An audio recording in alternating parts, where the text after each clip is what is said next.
Hello, this is Tim DeLeon from Focus First, and this short tutorial is on how to add graphics to your visual pricing charts.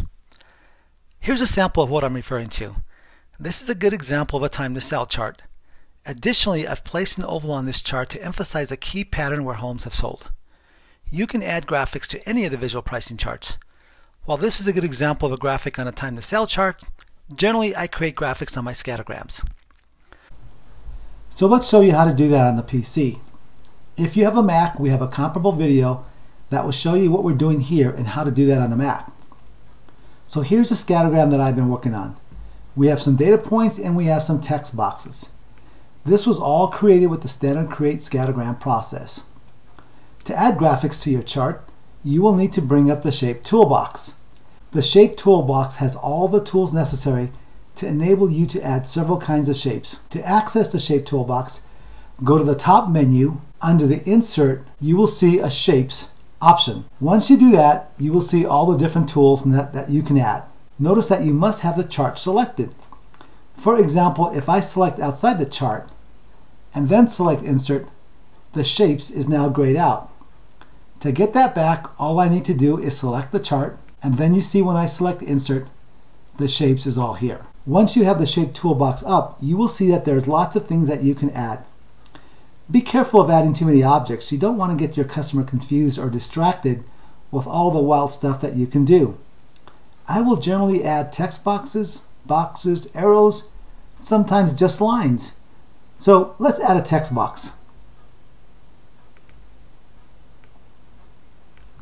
Notice when I've added this text box, it's filled in. Once you've added a box, you can then make changes to its characteristics if you choose. To make changes, select the item, then right-click and select the Format Object option. You will now see the Format option dialog box. Here you can change the fill color or set the parameter so that there is no fill. Let's do that. And then you can select the color of the line along with the width of the line. There's lots of fun stuff that you can do. I'll let you play with all the different things so you can see what's possible. Okay, if you want to move the box, you can do that very easy. Just select the box and position the cursor near the edge where you see 4 arrows, not near the corner. Now you can easily move the box. To resize the box, then you can go to the corner and you can drag the edge, which then resizes the box. This pretty much works the same way with all the different shapes. Take some time and play with the different shapes. If you don't like what you see, you can just delete it by selecting the object like I've done here and press the delete key. Adding text can be fun. Let me show you how to do that.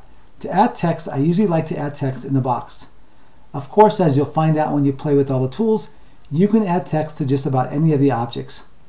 Once you have text in the object, I will usually want to change the characteristics of the object to hold that text much better.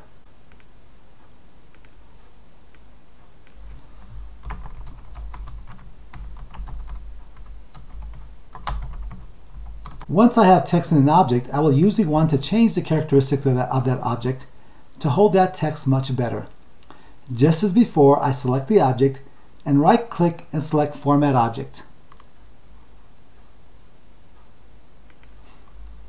Now for text boxes, I will usually select the solid fill and let that be white. So let's do that. Then I will select the line, and I usually like to make the line a color that matches other objects on the graph. For example, if I'm creating a text box associated with a sold property, then I'll make sure the text box is blue.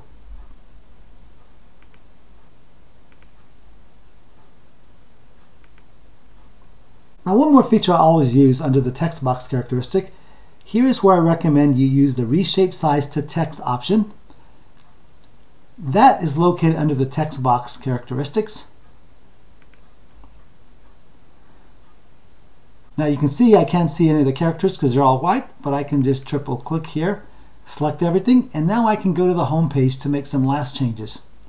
Let's go ahead and make this text red, and if I want to, I could also have the text centered by clicking the center button.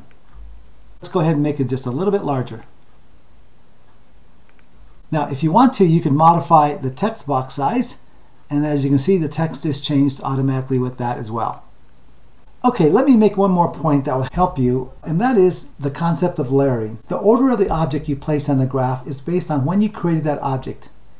each time you create an object, it's placed on the top. Now there will be cases where you will want an object that you just created to be at the bottom, or maybe just a lower layer. For example, here's a set of data points, and I've created text boxes. And again, I just created these text boxes when I created the scattergram. Let's add a line.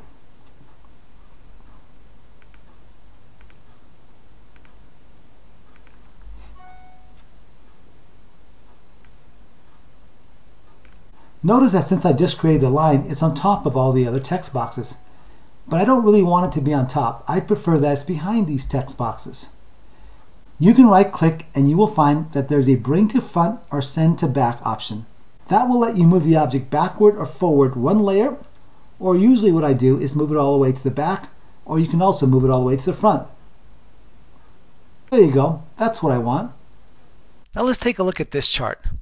Now what I've done on this chart is to show the history of the various models that the builder has completed and what they sold for. Notice that on this chart each model is represented in a different color.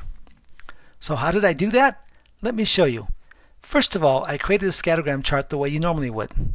That is, I selected data points and used the create scattergram function in the visual pricing system. I also added text boxes for each data point. Then I went to the detailed MLS sheet to determine each model. Since there were newer properties, that information was available. Once I figured out what the model was, I set the color to match the model. Now I can also change the attributes of each data point. If I click once on a data point, all the data points are selected and I can change the attributes of all the data series at one time. If I click a second time, just that one data point is selected. Okay, so now I can right click on that data point. Let's choose the Format Data option, and I can now make changes to the characteristics of that single data point. I'm sure you'll have lots of fun playing with these options. Thank you so much for watching this video. Be sure to watch some of our other videos, and don't forget to press the like button below.